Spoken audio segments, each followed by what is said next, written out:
오늘도 주님께서 주신 하루를 감사로 은혜로 살아가신 여러분들 되시기를 축복합니다. 오늘은 본문 말씀을 가지고 들음으로 살아나라 라는 제목으로 말씀을 나누고자 합니다. 오늘 본문의 시는 고라 자손의 시입니다. 오늘 시편의 배경은 바벨론 포로 귀환 이후에 이들이 돌아와서 살아가고 있을 때를 배경으로 하고 있습니다. 물리적으로는 예루살렘으로 돌아왔지만 이들의 삶은 결코 회복되지 않은 삶을 살고 있었습니다. 경제적인 궁핍도 있었고요. 영적인 침체도 있었습니다. 그런 가운데서도 여전히 주변 나라들의 어떤 위협과 어려움도 있었습니다. 그래서 1절부터 3절까지는 과거의 구원을, 또 4절부터 7절까지는 현재의 고난에 대해서 고백하면서 우리가 과거엔 잘 살았는데, 과거엔 은혜로 우리가 살아가는데 지금 현실은 그렇지 않다라는 어떤 마음과 함께 하나님 우리를 다시 한번 좀 부흥케 해 달라는 어떤 탄원의 마음이 담겨진 시가 오늘의 시편입니다. 오늘 본문에는 반복되는 단어가 있습니다. 1절, 3절, 4절, 6절, 8절에 계속 돌아오라라는 뜻의 단어인 히브리어로 슈브라는 단어가 반복되고 있습니다. 돌아오다, 돌이키다, 다시라는 뜻으로 사용되었는데요. 6절 말씀만 우리 한 번 더 같이 한번 읽어보겠습니다. 주께서 우리를 다시 살리사 주의 백성이 주를 기뻐하도록 하지 아니하시겠나이까. 여기서 다시 살리다라는 이 단어가 슈브입니다. 영어로는 리바이벌이라는 뜻으로 직역하면 다시 활력이 있게 하다. 우리는 이 뜻을 부흥이라고 많이들 부릅니다.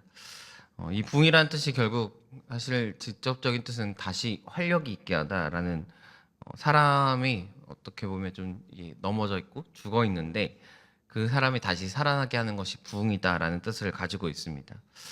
우리는 가끔 부흥을 굉장히 엄청난 것으로 생각할 때가 있습니다. 하지만 실제로는 부흥이라는 것이 개인에게 일어난 살아남의 사건이라는 것입니다. 얼마 전에 부흥이란 영화가 개봉을 했어요. 혹시 보신 분들 계십니까? 네, 못 보셨군요.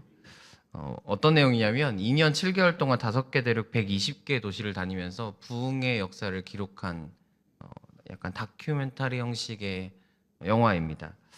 이 영화를 만든 감독님의 인터뷰를 봤는데, 감독님이 생각하는 부흥은 뭡니까? 라는 질문이었습니다. 그런데 이렇게 고백을 하시더라고요. 부흥은 하나님이 땅을 만지시는 것이다 라고. 굉장히 공감이 갔습니다. 때론 우리는 부흥을 엄청난 인원, 많은 재정, 또 으리으리한 건물, 뭔가 이렇게 굉장히 규모 있는 것을 생각하기 마련인데, 사실은 부흥이란 게 하나님께서 한 영혼을 만지시고 그 한 영혼이 살아나는 것이 부흥이라는 것입니다. 때문에 우리는 이 부흥을 경험할 수 있는 줄로 믿습니다. 오늘도 이 부흥이 우리 가운데 또 우리 주변에 나타나게 될 줄로 믿습니다. 하나님께서 나를 만지시는 사건이 부흥이고, 내 주변에 있는 내 가족, 내 이웃, 내 동료를 만지시고 활력이 없던 그들을, 활력이 없던 나를 다시 살리시는 것, 그것이 오늘 우리에게 나타날 부흥인 줄로 믿습니다. 오늘도 이 부흥을 경험하시는 여러분들 되시기를 축복합니다. 하나님께서 이 부흥을 일으키실 때 이 부흥의 주체는 결국 하나님이시겠죠. 하지만 우리가 해야 할 것이 있습니다. 우리 8절 말씀 함께 읽겠습니다. 내가 하나님 여호와께서 하실 말씀을 들으리니 무릇 그의 백성 그의 성도에게 화평을 말씀하실 것이라. 그들은 다시 어리석은 대로 돌아가지 말지로다. 첫 번째로 우리가 해야 될 것은 하나님의 말씀을 듣는 것입니다.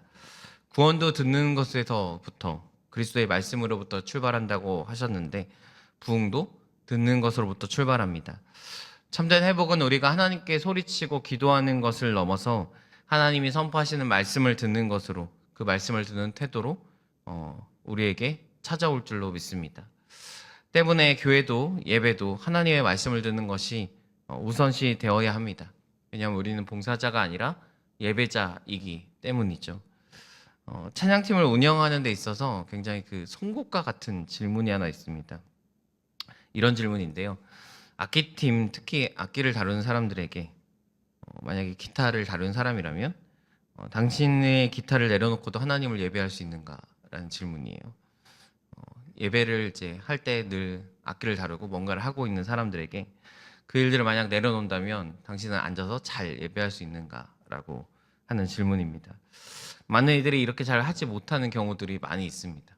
예배 안에 특별히 예배 사역을 하는 사람들이 그 사역이 아닌 정말 아무것도 안 하고 예배하고 싶습니다라는 말들은 많이 하지만 막상 그렇게 됐을 때 온전히 집중하지 못하는 순간들이 많이 있다라는 것이죠. 그래서 때로는 예배자의 삶을 놓치고 기술자의 삶을 살게 되는 경우들도 많이 있습니다. 우리의 삶에서도 가끔 예배와 사역 또는 봉사의 일들이 뒤집어지는 경우들이 있습니다. 그러나 우리는 말씀을 듣고 말씀으로 살아가야 하는 사람들인 줄로 믿습니다. 오늘도 우리의 귀가 열려지고 특히 영적인 귀가 열려져서 우리에게 회복을 명하시는 하나님의 말씀이 우리에게 들려지는 오늘 이 시간이 되시기를 축복합니다. 두 번째로 우리가 해야 될 것이 있다면 말씀을 들은 후에 말씀을 통해 우리가 삶을 살아가게 되었다면 다시 어리석은 대로 돌아가지 않는 것입니다. 이전의 삶으로 돌아가지 않도록 내가 힘써 지금의 삶을, 이 은혜의 자리를 지키는 것입니다. 늘 무너졌다가 다시 회복하는 삶이 아니라 내 삶을 다시 하나님의 올바른 그 반석 위에 세운 후에 다시 무너지지 않도록 굳건하게 지켜가는 일이 우리가 해야 되는 일인 줄로 믿습니다. 그래서 우리가 주일에 찾아올 때 늘 잘 못 살았다가 주일에 와서 다시 한번 잘 살아보겠습니다 결단을 하고 다시 월요일에 가서 또 실패했습니다 하고 또 한 주를 살다가 다시 주일에 와서 다시 잘 살겠습니다 일들을 반복하는 게 아니라 마치 숫자로 따지면 0에서 1로 갔다가 다시 0으로 갔다가 다시 1로 갔다가 이 삶을 반복하는 게 아니라 1에 갔으면 1을 지키고 그 다음 주에 왔을 때는 1에서 2로 가고 그 다음 주에는 2에서 3으로 가고 이렇게 하나님의 믿음의 삶을 지켜갈 때 더 앞서 더 큰 믿음의 삶이 더 풍성한 삶이 우리에게 주어지게 될 줄로 믿습니다. 하나님의 말씀이 이 말씀이 들려질 때 하나님은 이 말씀이 화평을 말씀하실 것이다 라고 이야기합니다. 앞서 얘기했듯이 지금 이들은 포로 생활 가운데 돌아온 이들입니다. 삶은 무너져 있고 자신들이 살았던 어떤 성전이 세워져 있던 그 놀라운 땅이 굉장히 황폐해져 있는 상황입니다. 그러나 이 환경을 뛰어넘어서 하나님께서는 화평을 말씀하고 계십니다. 오늘 우리에게도 기쁜 소식으로 오셨던 그리고 다시 오실 주님의 화평이 그 소식이 우리에게 있는 줄로 믿습니다.